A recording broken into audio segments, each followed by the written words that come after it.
हरि ओम नमस्कार।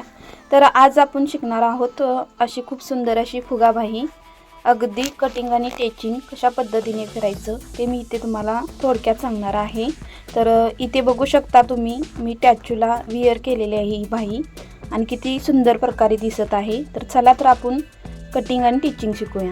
तर आपल्याला फुगाबाईसाठी साध्या बाईपेक्षा बघू शकता इथे मी डबल कपडा फोल्ड करून घेतलेला आहे आणि आपली ही साधी बाई आहे ती अस्तरची कटिंग करून घेतलेली आहे। जी तुम्ही नेहमी बाई कटिंग करता त्याच पद्धतीने तुम्ही बाई कटिंग करून घ्या। आणि ज्या वेळेला आपण ब्लाउज कटिंग करतो त्यावेळेला लक्षात घ्यायचं की आपल्याला फुगाबाईसाठी खूप एक्स्ट्रा कपडा लागतो। जर ज्याचा म्हणजे ब्लाउज बसू शकतो अशाच व्यक्तींना तुम्ही ह्याचं कटिंग आणि टेचिंग करू शकता, जेणेकरून शनी एक्स्ट्रा इथे बघू शकता मी राहिलेलं जी बाजू आहे आपली साधी बाई आहे ती मी ठेवून घेतलेली आहे आणि खडून आखून घेतलेला आहे। आणि जो राहिलेला मधला जो कपडा आहे त्याच्या अशा पद्धतीने आपल्याला प्लेटा व्यवस्थित काढून घ्यायच्या आहेत। जशा मी इथे घेत आहे त्याच पद्धतीने जे मधला कपडा असतो तो तुम्ही 7 इंच 5 इंच जसा तुमच्याकडे अवेलेबल आहे त्या पद्धतीने ठेवू शकता, पण खूप कमी ठेवू नका, कारण कमी तुम्ही ठेवल्यामुळे प्लेटा न पडल्यामुळे व्यवस्थित ती बाई दिसत नाही। जितक्या प्लेटा असतील तेवढ्या छान दिसतात। आणि ही प्लेन बाई आहे। आपल्या यूट्यूब चॅनेलवरती 2-3 व्हिडिओ मी ह्याचे टाकलेले आहेत, तरी पण एका ताईंनी कमेंट केली होती की मला समजलेलं नाही आहे ही बाई, तर त्यांच्यासाठी मी परत एकदा हा व्हिडिओ बनवलेला आहे। तर आपल्याला काय करायचं आहे, ज्या वेळेला प्लेटा आपण एक बाजूने सऊच्या केल्यानंतर त्याच्या उलट्या दिशेने आपल्याला प्लेटा दुसऱ्या बाजूने करून घ्यायच्या आहेत। जशा मी इथे करत आहे त्याच पद्धतीने तुम्ही प्लेटा करून घ्या अगदी व्यवस्थित, आणि दिसतानाही त्या फिनिशिंगमध्ये दिसल्या पाहिजेत। अजिबात असं व्यवस्थित नाही दिसल्या तर त्या व्यवस्थित दिसत नाहीत। तर ही जी बाजू आहे ती उलटी आहे आतल्या बाजूची आणि मी पलटून घेतलेले आहे, आणि जी उलटी बाजू असते त्या बाजूलाच आपल्याला आतल्या साईडून ही अस्तरची बाई जॉईंट करून घ्यायची आहे। तर ज्या प्लेटा आपण पाडलेल्या असतात त्याच्यामध्ये सेंटर काढून घ्यायचा आणि त्यानंतर ही बाई जी आहे ते आपल्याला काय करायचे आहे अशा पद्धतीने जॉईन करून घ्यायची आहे। बाहीच्या आकारात पद्धतीने आपण ज्या वेळेला ब्लाऊज पीसातला कपडा कट करतो तर त्यावेळेला तो अशा पद्धतीने कटिंग करून घ्या। जसा मी सेट कट केला होता आकाराच्या पद्धतीने कटिंग नाही करून घ्यायचा, कारण काय होतं आकाराच्या कटिंग केला तर प्लेटा व्यवस्थित पडत नाहीत किंवा खालवरती होतं। ज्या वेळेला आपण अशा पद्धतीने तुम्ही करू म्हणजे केल्यानंतर तुम्हाला व्यवस्थित अशी बाई आपण वरून आपण आतल्या बाजूने जॉईंट करून घेऊ शकतो। जॉईंट केल्यानंतर एकदम व्यवस्थित फिनिशिंगमध्ये ह्या प्लेटा दिसतात। आणि बाई ज्या वेळेला तुम्ही वेअर करता त्यावेळेला खरंच खूप सुंदर दिसते। बघू शकता इथे केवढ्या फिनिशिंगमध्ये ह्या प्लेटा आपल्या दिसत आहेत। त्यानंतर इथे त्या जो मेन ब्लाऊज पीस होता त्याच्यामध्ये ही पट्टी होती, म्हणजे हात बाईसाठी येते ती, तर मी ती मध्ये सेंटरवरून कटिंग करून घेतलेली आहे जेवढी मला हवी आहे तेवढी। तर 1.5 इंचाची तुमच्याकडे नसेल तर तुम्ही हा सेम कपड्याची पण पट्टी लावू शकता, कलर नसेल वेगळा कलर पण तुम्ही लावू शकता जर साडीमध्ये असेल तर। जर नसेल तुमच्याकडे तर तुम्ही त्याच्यावरून लेस पण लावू शकता।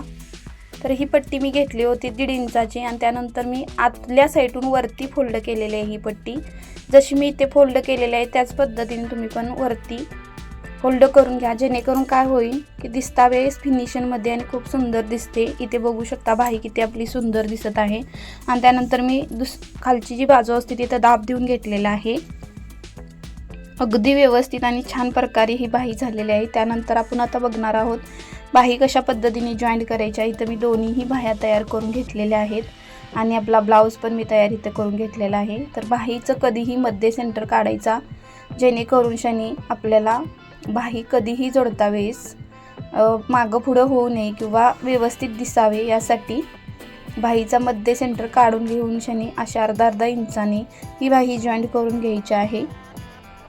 प्लेटा मध्ये सेंटरलाच आपल्या आल्या पाहिजेत, म्हणजे ज्या ठिकाणी तुमचं शोल्डर आहे त्याच ठिकाणी तुमच्या ही बाई जॉईंट आली पाहिजे। त्यानंतर मी इथे करत आहे फिटिंग करता वेळेस पण व्यवस्थित तुम्ही घ्या, जेणेकरून शनी खालवरती नको व्हायला पाहिजे आपलं। तर व्यवस्थित फिटिंग पण करून घ्या। फिटिंग झाल्यानंतर मी तुम्हाला इथे दाखवणार आहे आपल्या ह्या बाईचा फायनल लुक। तर कमेंटमध्ये नक्की सांगा आपली बाही कशी झाली, आणि असेच नवीन नवीन व्हिडिओ हवे असतील तर कमेंट करा. आपल्या चॅनलवरती नवीन आला असेल तर लाईक, सबस्क्राईब आणि व्हिडिओ आवडल्यास कमेंट नक्की करा. आणि इथे मी करून घेतलेले आहे फिटिंगचं पण आपल्या चॅनलवरती व्हिडिओ आहेत. तुम्हाला पाहिजे असतील तर आहेत, आपल्या भरपूर चॅनलवरती व्हिडिओ वेगवेगळ्या पद्धतीने आहेत कटिंगचं वगैरे. तर मी ते बाहेरच्या साईडून घेतलेले आहे शिलाई मारून. त्यानंतर मी ते करणार आहे कवर शिलाई 2-2 इथे करून फिक्स फिटिंग करून घ्यायचं आपल्याला, जे आपलं नेहमीचं फिटिंग असतं त्याच पद्धतीने.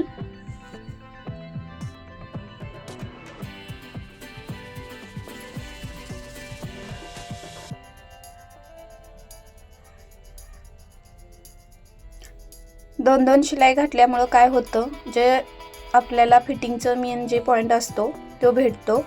तर मी इकडून तिकडून 2-2 शिलाई घातल्यानंतर मी ते तुम्हाला दाखवणार आहे कशा पद्धतीने आपल्याला फिटिंग करायला पाहिजे. जे मेन फिटिंग असतं ते फिटिंग कशा पद्धतीने आपण घेऊ शकतो त्याच पद्धतीने इथे फिटिंग घ्यायचं आहे.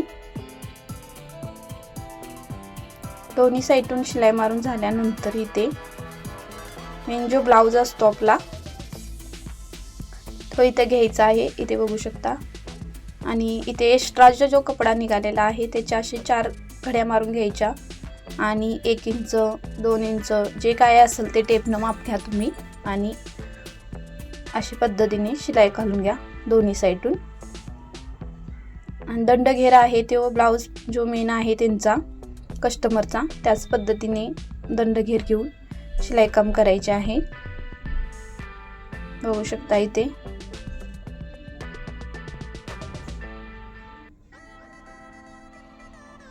अगदी व्यवस्थित फिटिंग करता वेळेस गडबड करायची नाही अजिबात.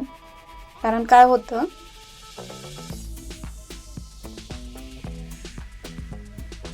इथे बघू शकता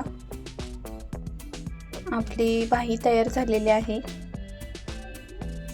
अगदी व्यवस्थित आणि छान प्रकारे. ब्लाऊज पण तुम्ही बघू शकता किती सुंदर दिसत आहे. तर ही बाही सिल्क साडीवरती खूप सुंदर दिसते.